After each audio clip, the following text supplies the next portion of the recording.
ఇన్ని రోజులు ఒక్క బాలయ్యే దబిడి దిబిడి వ్యవహారాలు ఉంటాయా కావచ్చు అనుకున్నాం కానీ తన భార్య కూడా అంతే అన్నట్టు మాట్లాడింది. హిందూపురం సింధూరం ఎమ్మెల్యే బాలయ్య బాబు పొంతనలేని మాటలు మాట్లాడి అన్స్టాపబుల్ అన్నట్టే నందమూరి వసుంధర మేడం ఆనిముత్యాల లాంటి మాటలు మాట్లాడింది. అవేందో చూడండి.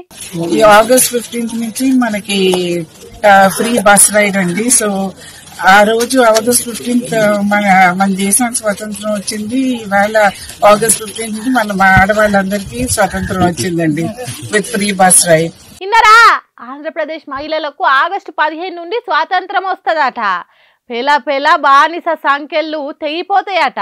బ్రిటిషోడు బిస్తర్ చదువుకొని ఆడోళ్లకు స్వాతంత్రం ఇచ్చిపోతాడట.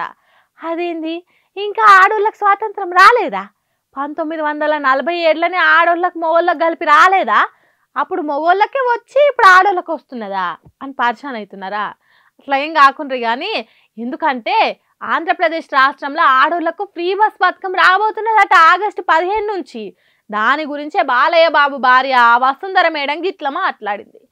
ఆగస్టు నుంచి ఆంధ్రప్రదేశ్ రాష్ట్ర మహిళలకు ఫ్రీ బస్సులలో తిరిగే స్వాతంత్రం రాబోతున్నదని మాట్లాడే బదులు ఆగస్టు 15 నుంచి ఆంధ్రప్రదేశ్ రాష్ట్ర మహిళలకు స్వాతంత్రం వచ్చిందని అన్నది. అందుకే సోషల్ మీడియా పబ్లిక్ ఇప్పుడు ఈ వీడియో మీద చిత్రమైన కామెంట్లు చేస్తున్నారు. ఇన్ని రోజులు తెలంగాణ మహిళలు జుట్లు పట్టుకొని కొట్టుకుంటే ఇప్పుడు ఏపీ మహిళలకు కొట్టుకునే స్వాతంత్రం వస్తున్నది. బాలయ్య కంటే డబల్ దబిడి దిబిడి ఉన్నది కదా వసుంధర మేడం అనుకుంటా కామెంట్లు పెడుతున్నారు. ఇక